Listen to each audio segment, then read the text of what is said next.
Hello my dear students, कैसे हैं आप लोग। आशा करते हैं अच्छे होंगे, सब आदमी पढ़ रहे होंगे मन लगाकर। तो आज हम लोग पढ़ेंगे क्लास 12 हिंदी दिगंत भाग 2। शीर्षक का नाम है प्यारे नन्हे बेटे को, और इसके राइटर हैं विनोद कुमार शुक्ल। इनकी बहुत सारी रचना आप क्लास 10th में भी पढ़े होंगे। इन्हीं की एक रचना है मछली, विनोद कुमार शुक्ल जी का लिखा हुआ, क्लास 10th में वहाँ भी आपने पढ़ा होगा, और क्लास 12th में भी आज आपको पढ़ने का मौका मिल रहा है। इनकी कविता है प्यारे नन्हे बेटे को। क्लियर। तो सबसे पहले हम लोग कवि परिचय पढ़ेंगे, इसके बाद हम लोग चैप्टर की तरफ चलेंगे। तो उन्होंने क्या क्या लिखा है चैप्टर में, इन सब बातों को अपनी भाषा में समझने का प्रयास करेंगे। तो चलते हैं हम लोग, पहले लेखक परिचय देखते हैं, सुनिएगा।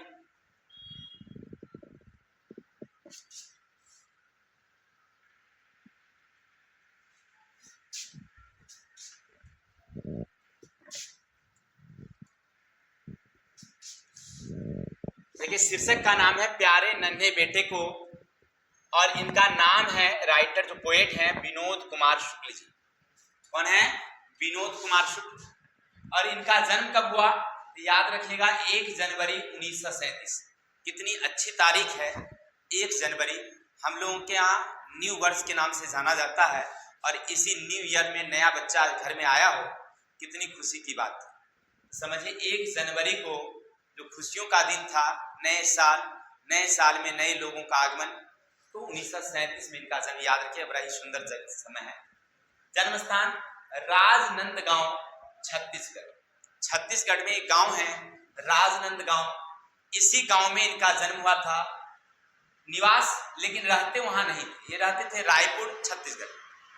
गांव था राजनंदगांव, वहां जन्म हुआ था, लेकिन ये घर पर नहीं रहते थे, ये शहर आ गए रायपुर में जाकर के वे रहते थे। ठीक है, ठीक, बहुत अच्छी बात है। इनकी वृत्ति माने इन्होंने कौन कौन से काम किए हैं, तो इंदिरा गांधी कृषि विश्वविद्यालय में एसोसिएट प्रोफेसर के रूप में इन्होंने काम किया। इंदिरा गांधी विश्वविद्यालय में एसोसिएट प्रोफेसर के रूप में।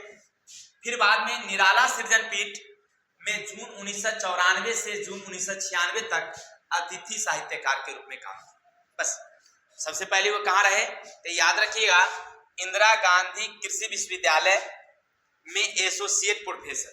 अब आपसे पूछता है कि विनोद कुमार शुक्ल जी कहाँ एसोसिएट प्रोफेसर के रूप में काम किए, तो इंदिरा गांधी कृषि विश्वविद्यालय। फिर निराला सृजन पीठ में कब से कब काम, तो जून 1994 से जून 1996, यानी 2 वर्ष तक साहित्यकार के रूप में वे काम किए थे।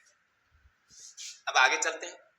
इन्हें सम्मान कौन कौन सा मिला है, याद रखिएगा, रघुवीर सहाय स्मृति पुरस्कार, बहुत ही सुंदर पुरस्कार, रघुवीर सहाय स्मृति पुरस्कार 1992 में इनको मिला है। दयावती मोदी कवि शेखर सम्मान 1997, और साहित्य अकादमी पुरस्कार 1999। 3 पुरस्कार इनको मिला था। कौन कौन? तो रघुवीर सहाय स्मृति पुरस्कार 1992, दयावती मोदी कवि शेखर सम्मान 1997, साहित्य अकादमी पुरस्कार 1999। अब इनकी कुछ कृतियां देख लेते हैं, इन्होंने कौन कौन सी कृतियां लिखी है। तो नंबर 1 है पहला कविता संग्रह, यानी जो कविता संग्रह है वो है लगभग जय हिंद। इनकी कविता संग्रह है। पहचान सीरीज के अंतर्गत 1971 में यह प्रकाशित हुई थी। याद रखिएगा, कौन? तो लगभग जय हिंद। वह आदमी नया गर्म कोट पहनकर चला गया विचार की तरह, यह भी उनका 1981 में कविता संग्रह है जो प्रकाशित हुई थी। सब कुछ होना बचा रहेगा 1992 में, अतिरिक्त नहीं 2001 में, ये इनकी कुछ कविता संग्रह है। याद रखिएगा, आपसे परीक्षा में कई बार इनसे पूछता है, जैसे सब कुछ होना बचा रहेगा, किनकी कृति है, तो याद रखिएगा विनोद कुमार शुक्ल जी का। कभी पूछता है वह आदमी नया गर्म कोट पहनकर चला गया विचार की तरह, ये किनकी रचना है, तो विनोद कुमार शुक्ल का। ये सब पूछता है परीक्षा में, कई बार पूछा है, इसीलिए आप याद रखिएगा। अब आगे चलते हैं, इनकी और कुछ रचनाएं हैं। उपन्यास है नौकर का कमीज, खिलेगा तो देखेंगे, दीवार में एक खिड़की रहती थी, ये इनकी उपन्यास है। इसके अलावे कुछ कहानी संग्रह भी है इनकी, याद रखिएगा। कहानी संग्रह है पेड़ पर कमरा और महाविद्यालय, इनकी कहानी संग्रह है, ठीक है। तो याद रखिएगा, पेड़ पर कमरा क्या है, उनकी कहानी संग्रह, और महाविद्यालय क्या है, उनकी कहानी संग्रह। विशेष उपन्यासों के कई भारतीय भाषाओं में अनुवाद और इतावली में इनकी कविताएं एवं अन्य कहानियां संग्रह पेड़ पर कमरा अनुवाद हो चुका है। नौकर की कमीज उपन्यास पर मनी कौल द्वारा फिल्म का निर्माण किया जा रहा है। यानी इनका एक कहानी है जिनका नाम है नौकर की कमीज, ये उपन्यास है उनका। इसी उपन्यास पर जो मनी कौल है उनके द्वारा फिल्म का निर्माण भी किया जा रहा है। कोई ज्यादा नहीं है। इनका जन्म याद रखिए 1 जनवरी 1937, जन्म स्थान राजनांदगांव छत्तीसगढ़, रहते कहाँ थे तो रायपुर छत्तीसगढ़। नौकरी यानी काम पेशा क्या किए तो सबसे पहले उन्होंने कृषि विश्वविद्यालय में प्रोफेसर और सृजन पीठ में उन्होंने कुछ दिन काम किया। इसके अलावा उनको सम्मान क्या मिला है तो साहित्य अकादमी पुरस्कार, रघुवीर शाह स्मृति पुरस्कार और मोदी पुरस्कार समझिए, और उनकी कुछ कृतियां हैं। बस इतना अगर आप जान गए हैं तो हमको नहीं लगता है कि इससे कोई ज्यादा पूछेगा। इतना बस याद कर लीजिए, समझिए आपको सब कुछ खत्म हो गया, ठीक है। इसी से ऑब्जेक्टिव आ जाएंगे कुछ। अब आप लेखक परिचय देख लिए हैं तो हम लोग पढ़ेंगे अब कविता में उन्होंने क्या लिखा है। प्यारे नन्हे बेटे को कहते हैं, प्यारे नन्हे बेटे को, सुनिएगा क्या लिखते हैं। प्यारे नन्हे बेटे को कंधे पर बैठा मैं दादा से बड़ा हो गया, सुनना यह। देखिए आप भी, हम लोग भी अक्सर ऐसा होता था कि जब हम छोटे छोटे होते हैं और कहीं मेला उला घूमने के लिए खासकर जाते हैं, अभी भी देखे होंगे कि जब बच्चा उनके साथ जाता है तो बूढ़े लोग ना बच्चे को कंधे पर उठा लेते हैं और लेकर जाते हैं। अब बच्चा क्या कहेगा कि दादाजी हम तो आपसे बड़े हो गए हैं। देखिए एक दिन हम भी एक जगह गए थे, एक बच्चा कहा कि हम जब बैठे हुए थे तो वो खड़ा था, तो वह हमसे थोड़ा सा बड़ा था, बराबर के कक्ष में था, तो बोला कि सर जी हम तो आपसे बड़े हो गए। हम कहे ठीक है, तो बड़ा हो गया तो कुछ उपाय लगाते हैं। तो हम सुई दे करके जब खड़े हुए तब कहे अब कैसे बड़ा होगा। देखिए वो लड़का बहुत छोटा ही था लेकिन बहुत तेज था, वो झट से कुर्सी पर चढ़ गया, तभी वो छोटा हो गया। जब छोटा हो गया तो फिर क्या किया, कुर्सी के डंडा पर खड़ा हो गया। अब कहा देखिए अब हम आपसे बड़े हो गए। बोले ठीक है, तब तुम बड़ा हो गया हमारे बराबर, तेरे पापा को बोलते हैं कुछ व्यवस्था कर देंगे, बराबर हो गया। हंसने लगा बच्चा। देखिए कहने का मतलब ऐसी है कि अक्सर बच्चे को कंधे पर उठाते हैं ना, तब बच्चा क्या कहता है कि हम क्या हो गए हैं, आपसे बड़े हो गए हैं।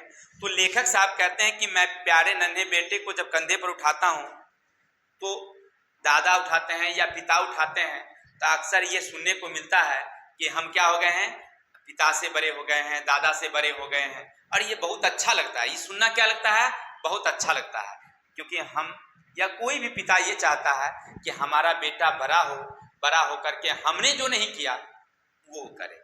नहीं, जिज्ञासा ये होती है, इसलिए उसकी बातें सुनना मुझे बहुत अच्छा लगता है।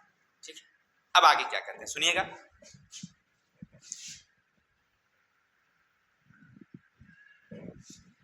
प्यारी बिटिया से पूछूंगा, प्यारी बिटिया से पूछूंगा, बतलाओ आसपास कहां कहां लोहा है।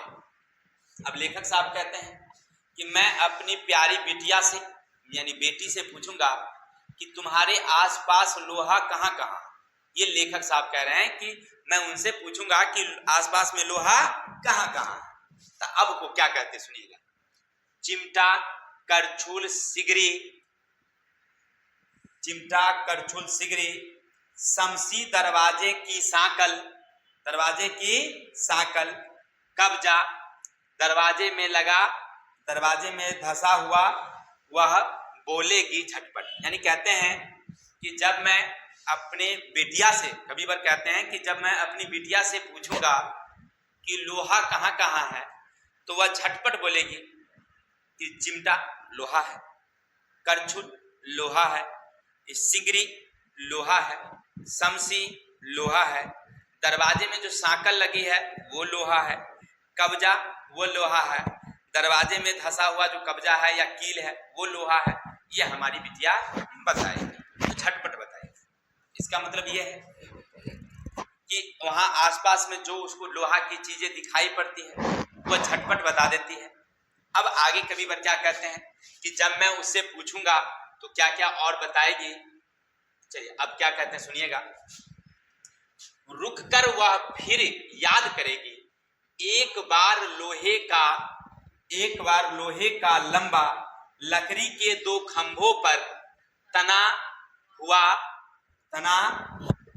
बधा हुआ बाहर सूख रही जिस पर भैया की गीली चड्डी, फिर एक सेफ्टी पिन, साइकिल पूरी। यानी कहते हैं कि जब हम उसे पूछेंगे तो वह पहले तो घर के आसपास की चीजें बताएगी, फिर उसे याद आएगा और रुक करके सोचेगी, अच्छा बाहर में जो कपड़ा सूख रहा भैया की चड्डी, जो तार है वो तो तार लोहे का बना हुआ है, दोनों खंभे से बंधा हुआ है, ऐसे सोच के बताएगी। फिर वह बोलेगी हाँ देखिए वो तार जो है वो क्या है, लोहे का है। साइकिल पूरा जो है ना वो भी लोहे का है, साइकिल भी क्या है, फिर से लोहा का है, ये बताएंगे। यानी लेखक साहब कहते हैं कि अपनी बिटिया जो हमारी है, जब हम उससे पूछेंगे कि लोहा कहाँ का है, तो इन सारी चीजों का उपयोग वो बताएगी कि ये सब लोहा है। अब क्या कहते हैं सुनिएगा। फिर लेखक साहब पूछते हैं अपनी बिटिया से, कविता थोड़ा सा लंबा है। आसपास वह ध्यान करेगी, सोचेगी। अब क्या कहते हैं देखिए, वह आसपास ध्यान करेगी, फिर सोचेगी और सोचने के बाद फिर बताएगी।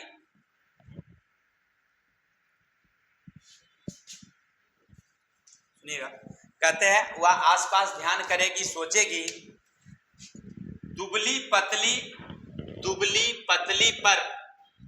पतली पर हरकत में तेजी से कितनी जल्दी जान जाए वह आसपास कहां लोहा है। यानी कहते हैं कि वह दुबली पतली सी है, लेकिन फिर भी वह जल्दी सोचेगी कि कहां लोहा है।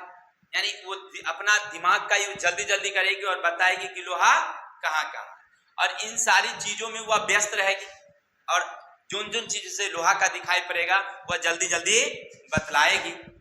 जब इसके बाद मैं याद दिलाऊंगा, जैसे सिखलाऊंगा बिटिया को फावरा कुदाली, टंगिया बसली खुरपी, पास खड़ी बैलगाड़ी के चक्के का पट्टा बैलों के गले में बांधी, जो पट्टी में बैलों के गले में घंटी के अंदर लोहे की गोली। यानी कहते हैं कि मैं जब वो दिमाग लगाएगी, सोचेगी, फिर मैं उसे बताऊंगा, सिखलाऊंगा कि देखो बिटिया लोहा और कहाँ है। जो कुदाल वो लोहा है, खुरपी वो लोहा है, बैलों के गले में जो घंट बंधी हुई है उसके भीतर में जो घुंटिल होती है वो लोहा है। गाड़ी के चक्के के बाहर जो रीम लगी रहती है, पहले काठ की गाड़ी होती थी, काठ की गाड़ी के ऊपर में ना बाहर से रहता था लोहा का परत चढ़ा हुआ, वो लोहा है। यानी हम उसे ये सब बात समझाएंगे। लेखक साहब कहते हैं कि हम बिटिया को समझाएंगे, सिखाएंगे कि ये सब भी क्या है, लोहा है। फिर कहते हैं इसके बाद उसकी माँ, किसकी माँ, बिटिया की माँ, यानी लेखक साहब की पत्नी याद दिलाएगी, जैसे समझाएगी बिटिया को। यानी कहते हैं कि उनकी माँ, हमारी बिटिया की माँ यानी लेखक साहब की पत्नी अपनी बिटिया को याद दिलाएगी, समझाएगी। बाल्टी सामने कुएं में लगी लोहे की घिरनी है ना, जो घिरनी है, घिरनी जिसको कहते हैं, छत्ते की काटी डंडी में घुमेला। इतना ही नहीं, हंसिया चाकू और भिलाई बला डीला, जगह लोहे के टीले, यानी कहते हैं कि लेखक साहब की पत्नी यानी हमारी बिटिया की माँ है, फिर उसे समझाएगी कि बेटी कहाँ कहाँ लोहा है देखो, तो क्या क्या कहेगी, तो देखो वो बाल्टी जिसमें हम लोग पानी भरते हैं वो लोहा है, कुएं पर जो घिरनी लगी हुई है वो लोहा है, छाता की जो डंडी है वो लोहे की है, जो हंसुआ है जिसको हम लोग फांसुल भी कहते हैं वो लोहा है, चाकू लोहा है, और भिलाई जो उत्तर ये उड़ीसा एक जगह है वहां पर, उड़ीसा नहीं है भिलाई शायद उत्तराखंड में, उत्तराखंड में एक, ध्यान में नहीं भिलाई कहाँ है, तो भिलाई में लोहा का कारखाना है जहां जगह जगह लोहा ही है, वहां पर लोहा की खोज की जा रही है क्योंकि हमारे जीवन में लोहा का बड़ा महत्व है, हर जगह लोहा है, बिना लोहा का हमारा काम नहीं हो सकता है, तो लोहा की वहां खोज की जा रही है, इसी पर उन्होंने कहा कि वहां पर जगह जगह क्या है, लोहा है। फिर आगे कहते हैं, देखिए आपने यहाँ पर दो बातें समझी, एक बात आपने समझा कि लेखक साहब कहते हैं कि हम सिखाते हैं बिटिया को और उसकी माँ समझाती है, अब पढ़े ना, कहते हैं कि हम सिखलाते हैं अब माँ समझाती है, यानी जो पिता होते हैं अपने बच्चों को कुछ नया चीज सिखाते हैं, लेकिन जब सीखता है या नहीं सीखता है तो माँ का दायित्व होता है कि माँ उसको समझाती है। बच्चे जब व्यग्र होते हैं या किसी चीज से जब घबरा जाते हैं तो उसकी माँ धैर्य बिठाती है, समझाती है। माँ का काम है समझाना और पिता का काम है सिखलाना। देखिए दोनों में अंतर है, समझाना होता है कि प्रेम से बैठकर उसकी बातों को सुनना और उसके जवाब को देना और उसे समझाना, ये अलग सी क्रिया होती है। अब कोई नई बातें पढ़ा रहे हैं तो वो सिखलाना अलग सी क्रिया होती है, तो सिखलाने में प्रेम नहीं होता है, समझाने में प्रेम होता है, ठीक है। तो माँ तो प्रेम की प्रतिमूर्ति होती है, वो समझाती है, पिता सिखाते हैं। अब आगे क्या कहते हैं सुनिएगा, इसी तरह घर भर मिलकर धीरे धीरे सोच सोच कर एक साथ दिखेंगे, ढूंढेंगे कहाँ कहाँ लोहा है। कहते हैं इस तरह हम, हमारी पत्नी और हमारी बिटिया, लेखक साहब कहते हैं कि हम, हमारी पत्नी और हमारी बिटिया सब मिल करके और सोचेंगे कि कहाँ कहाँ लोहा है, फिर ढूंढेंगे लोहा कहाँ है। फिर कहते हैं इस घटना से उस घटना तक कि हर वो आदमी जो मेहनत कश लोहा है। कहते हैं इस घटना से उस घटना तक, यानी कि जन्म से लेकर के मृत्यु तक, जन्म से लेकर मृत्यु तक हमारे जीवन में हर जगह लोहा है, लोहा के बिना हमारा जीवन चल ही नहीं सकता। वही कहते हैं कि इस घटना से उस घटना तक हर जगह लोहा है, यानी हमारे जीवन में लोहा का बड़ा महत्व है और इसीलिए लोहा को ढूंढा जा रहा है। और कौन लोहा है?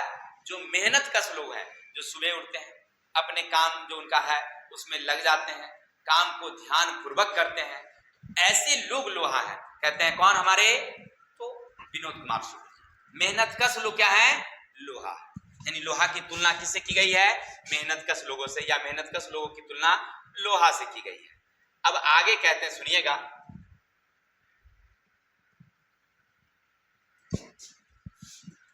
हर वो औरत दबी सताई बोझ उठाने वाली लोहा है।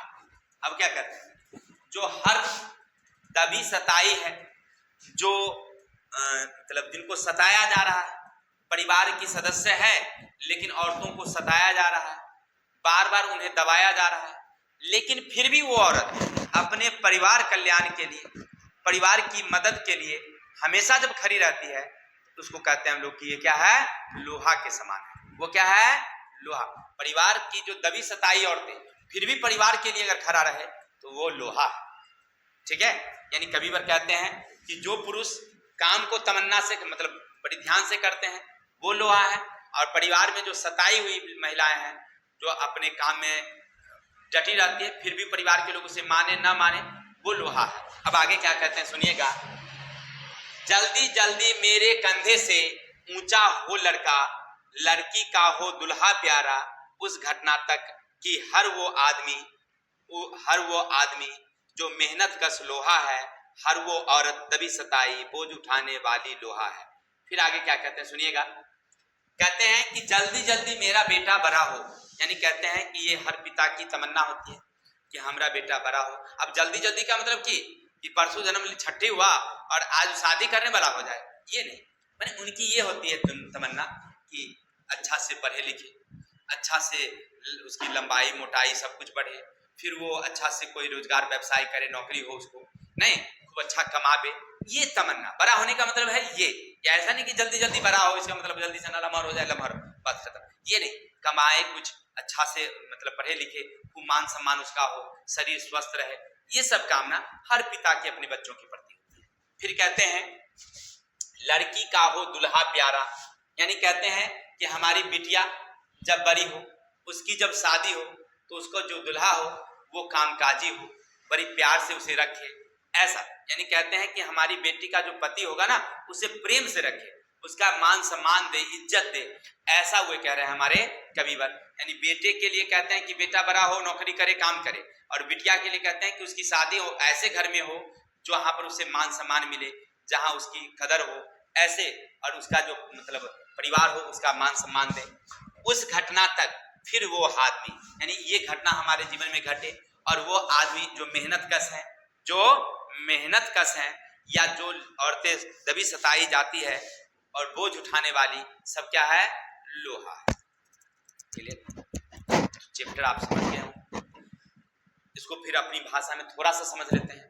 देखिए होता क्या है कि विनोद कुमार शुक्ल जी कहते हैं कि एक बार की बात है, जब हम कहीं जा रहे थे तो बच्चा एक कंधे पर हमारे आ जाता है और कहता है कि जैसे कंधे पर हम बच्चे को उठाते हैं तो कहता है कि देखिए हम तो आपके से भी बड़े हो गए और हम दादाजी से भी बड़े हो गए हैं।